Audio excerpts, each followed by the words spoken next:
We can save that for another time. I don't want to bring it in. I don't want to do the work to be perfect. Okay.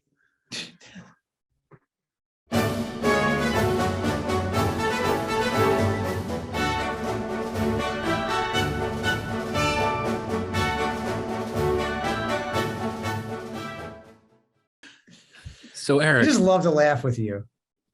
yeah, it's wonderful. So Erik, what are we talking about today? Gee, glad you asked, Robot Matt. Oh man. Today, boys and girls, we're going to be talking about an ad on Erik and Matt Like Ads. I know, shocking. The title's kind of a bit of a spoiler. We're going to do what we always do. We're going to talk about an ad. And today we're going to talk about an ad that I got to pick. Because you know why I got to pick it? Because it was my turn to pick it, because you and I take turns every other week picking the ad. And so this is an ad that is not a new ad. And I would say, though, is a pretty memorable ad. And if you saw this ad once, you would remember it, right? But you might not have thought of it in a long time, right? So I thought, let's go back a little bit. And, you know, have you heard of Nike? You mean it's not pronounced Nike? Oh, man. You know, for like a good chunk of the 80s, I'm pretty sure that's what my dad thought. Really? Yeah, I'm pretty sure. So like they make advertisements, right? And this is one of their advertisements. Maybe that's a little bit of a spoiler, but you know what? Who cares, Matt? All right. Who cares? It's not a big secret. What do we think we're accomplishing by like not telling people like what it is? Oh, there's some sort of power over them. So this is a Nike ad. All right. This is a Nike ad from the late 90s.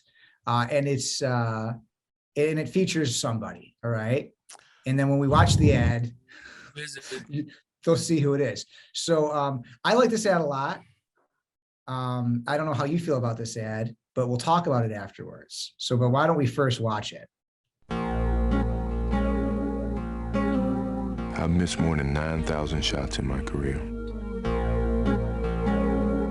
I've lost almost 300 games. 26 times I've been trusted to take the game-winning shot and missed. I've failed over and over and over again in my life. And that is why I succeed. So Matt, that's Michael Jordan. Yes. I've heard of him. Michael Jordan, yes. Professional basketball player, six-time. Six. Also professional baseball player. True. That's true, yes. He was less remembered for that. Yes. Right, six-time NBA champion, 2 3-peats, right? Mm-hmm. I'm just like trying to remember all the stuff I learned by watching The Last Dance last year. Did you see that, The Last Dance? No. Dude, you should watch it. I shouldn't say watch that. it. I watched a good portion of it. Yeah. Okay. I feel like it's pretty great. We're not here to talk about that. No, we're not. But there's a lot in there. There's a lot of meat to it. Really well done piece. Anyway, I think this commercial is a really well done piece. I agree. For like many reasons. This was produced in 1997. That's the correct. year that I graduated from Niagara Wheatfield Senior High School. There you go. Yeah. I did not really follow basketball closely back then. I did. Did you? Yeah. Okay. I made the joke, and I think maybe the joke didn't quite land with you, but I made the joke that I was for this when you suggested this, that I was going to wear my Penny Hardaway jersey. Yeah, I did. I saw that. Yeah, I remember you had mentioned the little penny thing. Oh, so you just okay. So you just didn't respond. It wasn't a funny joke. Okay, I get it. That's cool. Matt, when something like that happens, always assume it is the other person that has the problem. All right. There's nothing wrong with you. Clearly, I'm struggling to manage the details of my life. All right. Penny Hardaway, though, that little penny, that was 1995. Yeah. When that commercial came out. This commercial came out in 97. I was not really watching a whole lot of television in 1997. So I actually encountered this commercial probably like within the last 10 years is when I actually saw this commercial. Yes. So do you remember seeing this commercial on the television? I do. Absolutely. 100%. Yeah. Was very into basketball back then. I would have been, so I didn't start high school until 2000. So I was in like middle school. Basketball was very, very much so part of my life. And yeah, played every day, was going to basketball camps.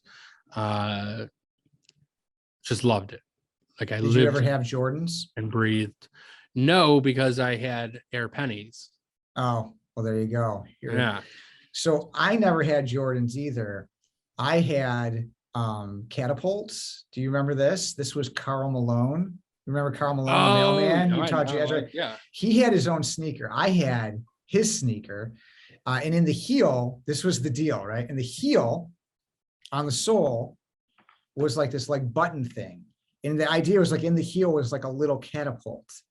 And that was somehow right? And I felt so cool having those. So I never had Jordans, but I totally remember, obviously, like in Jordans, like, oh man, if you had Jordans, dude, like your parents probably made a lot of money, or whatever, if you had Jordans, right? But yeah, like Jordan, he was like, he was like the guy. I used to make this terrible joke that when I got older, I was going to become a famous basketball player. And I wasn't like that into basketball, but I just was not a very funny kid. So I said that my sneakers were going to be called Air X. Right? I mean, come on, dude. I was making dad jokes. I was making dad jokes when I was like 12 years old. All right. Yeah. I always knew I was going to be I just always knew I was going to be a dad. I think that's just like, I just like knew deep down. Right. And so I was getting my practice in. But none of that really has anything to do with this commercial. No. But of course, like, I mean, Jordan is its own brand, own brand now. I don't think in 97 was though, right? That was still like, but obviously at the end of the commercial, like what's the only thing you see is you just see the Air Jordan like symbol, right? Jordan really, I think, defines, I think in a lot of ways, Nike, and then Nike's had some pretty big names over the years. Like you said, like Penny Hardaway and Colin Kaepernick more recently, and Tiger Woods and LeBron James. I mean, who obviously is like, these are big, huge names as well, but I feel like none like Jordan, right? None like Jordan, like his like supremacy from like as a figure, right? Yeah. And this is like, I think just like unmatched. Like, will it ever be matched? I don't know. Yeah. I mean, obviously hard to say, but if I had to bet, it would be absolutely not. I mean, he took Nike as a brand because I think, like obviously Nike helped him as a brand, right? Like without, I mean, but it was as symbiotic a relationship as a celebrity and a brand could ever have, right? Like he was just, I mean, he was on his rise, early 90s when this all started. And I mean, would Nike have been what Nike is without him? I don't know. Yeah, I don't know. That's a really good question. Probably not a question we'll answer today, but that is a really good question. I think so. Like, I am not typically a huge fan of celebrity endorsements. And I think we may have talked about this before. I think, like, to me, they're a little offensive. It's a little like, what I want to do, because I think you, audience, I think you're kind of like maybe just a little slow. So like what I want to do is like, you like idolize this person and somehow have this like unnatural attachment to this celebrity. So I want to just put this celebrity in my commercial, and like, you are just going to naturally like us more because of this, right? And that really grates against me. I don't like that. I saw there's a billboard on the 33 when we're coming downtown, right? And I travel to the 33 coming into work every day, and it's for it's for an energy company, and they have the current quarterback of our beloved Buffalo Bills. This is the season, right? So everybody says, right, this is the year, right? We've been saying that for like 90 years. And like, so he's like the spokesperson. They're like the like whatever. I don't even know. The point is, I see that and I go like, really, like, am I supposed to believe that Josh Allen honestly has anything to do with like energy spends? Like, really, what do these things are entirely unrelated, right? Yep. It's so obvious that they're paying him money to like use his likeness, right? And like, welcome to capitalism. You can do that. I don't want to pass legislation that says you can't do that. I just think it's dumb. I'm sorry, I do. I think it's dumb. But then I think of a commercial like this, and I realize they're doing something similar, but to me, it's not the same thing, right? What they're doing is they're embodying the essence of this man's character and vision and dedication and commitment, and they're aligning that, right? And to me, like, it's, and I realize someone make an argument like, Erik, no, they're doing the exact same thing. I don't think so. I think it is different. So let me jump in here. I agree that it is different. And I think it's even more different than like you're letting it be. Only because it makes sense, right? Like let's no, and I know no, right. You're right. Right. Is it that simple? Right. Michael Jordan wears these sneakers, right? He plays basketball in these sneakers. Josh Allen, blah, blah, blah, energy, who knows, right? Saves 13% on his energy bill every month. And that's what allows him to focus on what's happening on the field. Right. So like that does not make sense. That is just taking a shortcut and having a lazy strategy for advertising, right? Like that, like that's just lazy. That's just, hey, we want people to notice it. We've talked about that, like that sponsorship. I don't know if on this podcast, right? Or yeah. No, I know we have. I know. We have, yeah. But ultimately, you know, I have, you know, if anybody hasn't seen that, I have a client that is the competitor of the Josh Allen sponsored company. And of course, my client is concerned about like all of the attention that that Josh Allen is bringing to this other company. And I literally told him, I go, look, like, yes, I've had people like come up to me and be like, oh, did you see that Josh Allen commercial? Did you see the ad with Josh Allen in it? You know what they're not saying? The name of the company. Because they don't remember. It's a Josh Allen ad at that point. Yeah, because that's why it's forgettable. And there's no value. What's the value? Like, there's nothing in it that makes my life better, makes me become more of the Nothing. It's just, it's a hack, is what it is. And I don't mean to, like, I call it dumb. Like, I don't mean to say that the people involved are dumb. Right. I don't mean to say that the company is, I realize that it sounds harsh. I don't mean that. I think it's things like that, I think, are just misguided strategies. And there are some intelligent people involved in making these decisions, but I think it's like, and again, they might feel very justified. Not frankly, like, it might be working. Who knows? Like, I don't know. Maybe like they're seeing a bump in business, and God bless them. And yeah, I can think that it's I don't know, like your word lazy or whatever way to do it, but whatever. The point is, you're trying to be effective. And if you're being effective by doing that, then I guess, who am I to get in your way? But I think that this ad, So not only does it make sense, not only is it appropriate, it's really well done.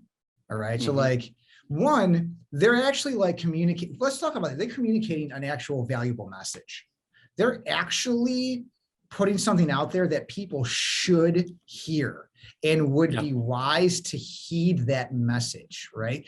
It's a positive message that says, like, if you want, if you want to succeed, you have to be willing to fail. And even some of the people that you think are the most successful, like arguably one of the, if not the most successful athletes of all time. And this man's talking about how much he has failed along the way. That's a great lesson. I would sit my children down in front of the TV and say, listen to this man. All right. I realize it's a commercial. You listen to this man, you do what he says. All right. And I'm not saying Michael Jordan is a perfect individual or that I would hold him up as a role model for all things. But I mean, on this point, come on. Right. Yep. So there's that. The message is awesome. And then there's like the execution of it, like the music is great. Something's happening. I don't know what's happening. Something's happening. The lighting, the whole thing is like, it immediately draws you in. It creates a mood. And you, the slow motion, the flash of the paparazzi going down, the tenor, his tone, the cadence of his speech, right? All of it is just like perfectly orchestrated. And that's the thing is, I actually had this pointed out to me by someone else. I believe it was Jeff Sexton. He's an amazing ad creator. And I've learned a lot by studying in some classes he's taught at the Wizard Academy in Austin, Texas. Plug for my friends there. And so look at the perspective, right? The actual perspective of the viewer, right? So it starts off and you are the camera watching Michael Jordan. And then at some point, you are actually you're the characters, the other people looking at Michael Jordan. And then you're Michael Jordan looking at them. And it switches back and forth between these three perspectives. Through the eyes of Michael Jordan, through the eyes of the people around him in that setting, and then through the eyes of us, the audience or the camera, right? And even the one, that last one was, you see the door as he's about to open it, right? And then you are again behind him as he goes in and you're there as the door closes, right? Like super sophisticated. So I think like the switching back and forth makes it really interesting. Yeah. Right. But also it tells a story and it like, you are multiple people. I don't know. Like it's just awesome. all in 30 seconds. Yeah, right. That's difficult to do. I don't know why they didn't just have Michael Jordan, like just, posing like he's going to shoot like something, or do that. And then say like, with Nike, you can score. Or something clever. Yeah, why didn't they do that? Yeah, I don't know. Yeah, I think that's a fantastic point. I'm happy that somebody brought it up for you, because I hadn't noticed that. But I knew that there was something there. I couldn't quite put my finger on it, and that clears it right up. Because there's first there's the guy that he slaps up.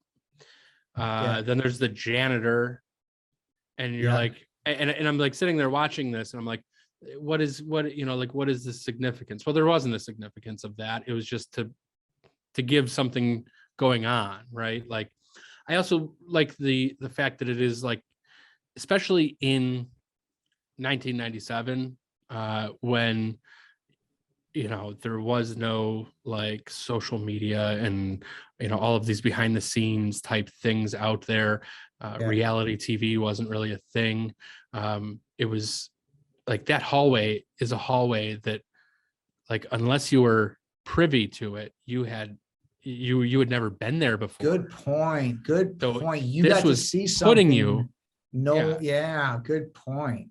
So like I thought that was really interesting, especially back then. And that's not something that I came up with now. Like I remember feeling that as a kid, like feeling like, hey, that's cool, like especially as a kid who played basketball. I was in much smaller hallways, like but hallways, right? Like going out onto the court. Like we would sit in the hallway because we didn't have like, maybe we had a locker room, but usually we didn't because we were, at like St. Greg the Great or St. Mark's or something like that, where there was no visiting locker room necessarily, so we were like getting changed in the hallway.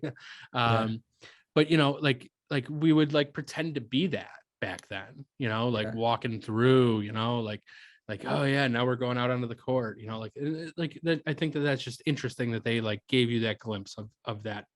The other thing that I really enjoy about this, and this is like kind of like a recurring theme, I think, in a lot of the ads that we watch, is that the main idea, right?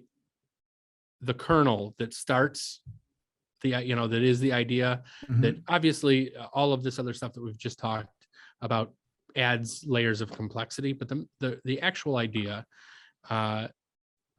is simple. It's drop dead simple, right? It's this quote that is literally 44 words, right? Like they could have in 30 seconds, they could have added more words. And I think a lot of people, especially like when you're talking to, executives at Nike or maybe slightly smaller companies in our case, slightly smaller. They want more than one idea in that 30 seconds. Well, we can fit more words, so why wouldn't we use that? And that's because it's not as impactful. So 44 words is all he says, and that's that's incredible. Yeah, to me. Great point.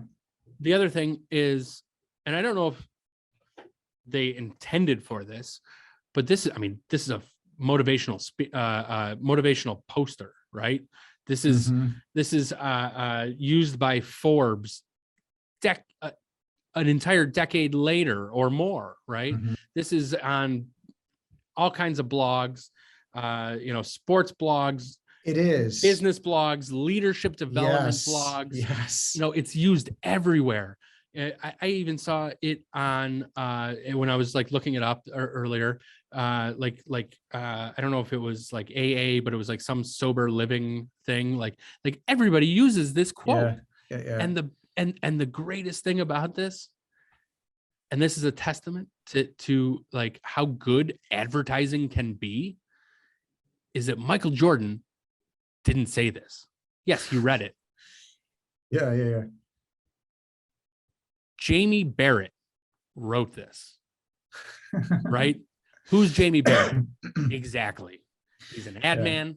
I didn't even bother looking up. Is this Whedon? I think it's Whedon Kennedy. Yeah. I think it is.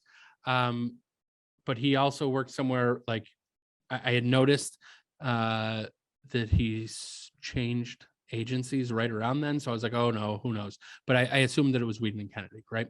It might have been Chiat Day because I think he was there right before. I looked him up, right? Just to check him out. But two rinky-dink ad agencies. Let's tag them. I didn't know Chiat Day did stuff for Nike. So that's the thing. Like I just always assumed it was Whedon Kennedy. Okay, then. But yes. I don't know that honestly because I'm lazy with this stuff, so I don't know that 100% to be true. I just assume because that's usually the name that goes along with these, right? I was literally going off of his LinkedIn profile, so, and knowing like it was 97, and I think it showed that he like left in 96 and then started at 90, whatever. Yeah, didn't really do a whole lot of research into that. Because I think where it was isn't the point. Like where he was, it's the point. True. The point is that somebody had this idea, and then somebody wrote this quote, and then it became a Michael Jordan quote, and that's how powerful advertising can be. Right. True. That's interesting. How about like the fact that because people's like, if you say, do you trust advertising? People say, I don't trust advertising. Bullshit. Like, right. You trust good advertising. Right. When it's done well, Yeah. you believe it. You do. You believe it. And this is a good example of like, you like Michael Jordan. It sounds like something he'd say. It's characteristic of who he is, right? Yep. You know, like, yeah, of course he said this. Mm-hmm. He voice acted this. Yeah, right. That, you know, it doesn't diminish its truth, no, it doesn't. by the way, right? And but you're right, and you're right. It's like, again, how advertising influences culture. Advertising, by the way, advertising based on culture then influences. So it's like what life imitates art and whatever that whole thing is, you know. So just another example of how it's true, though. Mm-hmm. I love it. Nice, very astute, Matthew. So, in my very minimal research on this particular commercial, I did come across. There's lots of these like the top blah blah blah of all time, you know, and there was like the best 474 Nike commercials. Yeah, and, I saw those. Yeah, you know, and there's some good ones in there. And I had never seen the first "Just Do It" ad. Really? I don't think I have either. Oh, well, I may have, but you wanted to go on a little, just like a little spontaneous adventure? Do you want to just quickly? We won't take long on this, but I feel like this is worth watching.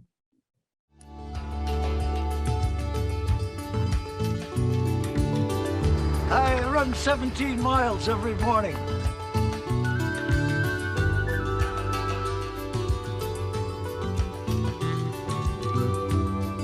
People ask me how I keep my teeth from chattering in the wintertime.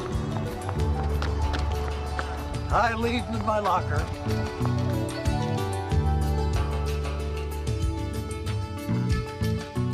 Come on, right? Like, okay, I'm glad we did that. So good.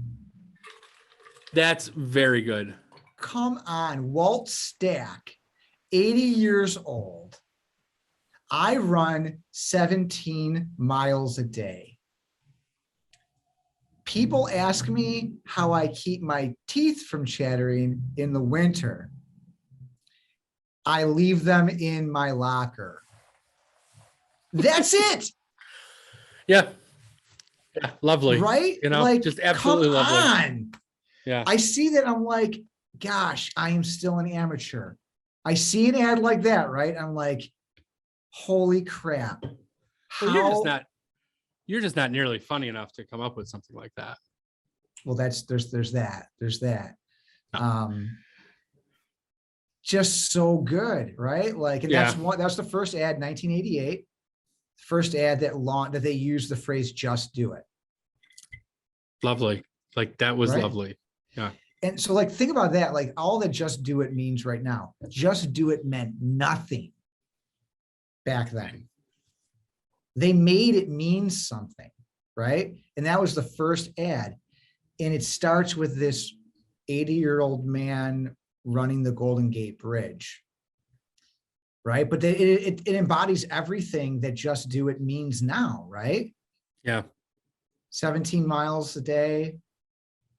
I leave my teeth in my, I mean, just like, I don't know. I'm in awe of that kind of stuff. Just like so well done. I mean, and it follows that similar theme. It's simple. It's a simple idea, and it's not like muddied by, you know, executive A saying, oh, well, we want to do this. This is what we need out of this. And department B saying, well, this is what we want out of this. So let's combine these two ideas. Mm-hmm. And then, you know, the design and writing by committee. Yeah. The committee approach. Somebody had this idea and they stuck to it. Right. Like, and everybody bought in. Yeah. Like, I think so, that was beautiful. Coco Chanel,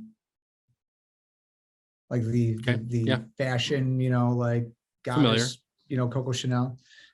So I don't really know a ton about her, but I read a lot of Stephen Pressfield's stuff. Stephen Pressfield's an author, pretty well-known dude. And he keeps a blog, and a lot of it is on the craft of writing. I've actually learned a ton about how to write, how to develop characters and dialogues and different things from reading, Cool. just following this dude's blog. Stephen Pressfield, you should definitely check him out. Writing Wednesdays is the name of his blog. And he had one this week, and it was advice. It was like advice, Coco Chanel's advice for writers or something like that. And the phrase goes, she's quoted as saying, before you leave the house, look at yourself in the mirror and take one thing off. Right? And so like Stephen Pressfield's whole thing was like, so like to writers, you know, whatever that, you know, look at it and remove something, because you probably have more there than you need, right? Absolutely. Simplify, right? And so like I see an ad like this, certainly the Jordan ad earlier, but I see this ad and I'm like, 44 words in the first ad. How many words in this ad? Yeah. Right? Like, yeah. 20 something maybe, I don't know, right? Like, or it just feels like nothing, comparatively speaking, you know, maybe it's the same amount, just delivered differently. But the point is, it's so simple. And I just think it's such good advice. Like, you probably don't need, and like, you know, I mentioned Wizard Academy earlier, and it's Roy H. Williams, the Wizard of Ads. That's his place in Austin. And Roy's known for a lot of things, observations that are just like money. He talks about the impact quotient, and he uses the equation F equals ma. So force equals mass times acceleration. And he translates that to ideas. And he says the impact of an idea is equal to its mass times its acceleration. So how big of an idea, how dense of an idea is it? And how quickly can you deliver that idea? Yeah. That's going to determine its impact, right? Yeah. So I think it goes back to this, right? A simple idea, a big idea, but like a dense, like it's simple, but like that's part of its density. It's just like it's there, you know? Yeah. And then boom, you deliver it quickly, and you don't have a lot of the fluff and the fanfare, you know? You don't over explain. You don't do what I like to do, over explain it, you know? What I'm doing right now. You don't do what I'm doing right now. Well, Erik, no, I like very, very nice ad, very, very simple idea, but you're right. Like it is a big idea, but big ideas don't need to be complex. I think that's it. Right. I'm glad we did this impromptu. Well, thanks for humoring me. No problem. Appreciate that. Yeah. Anytime. So I think that's enough for today. Yeah. What do you think? No, I agree with that. Do you have any last minute, I don't know, 80s or 90s pop culture references you want to slide in? No, I don't. I wish I did. I wish I had something really clever, you know, to share. It's okay. You've used up all your cleverness. We get it. You know, like you'll have more next week. Yeah, next week. I'll have to replenish for next week. Let me just say that I think next week you're going to want to tune in. Next episode. I shouldn't say next week. We don't release these every week. Next episode you're going to want to catch, because I think it's going to be priceless. You know what I love more than watching great ads, Matt? I love watching great ads with you.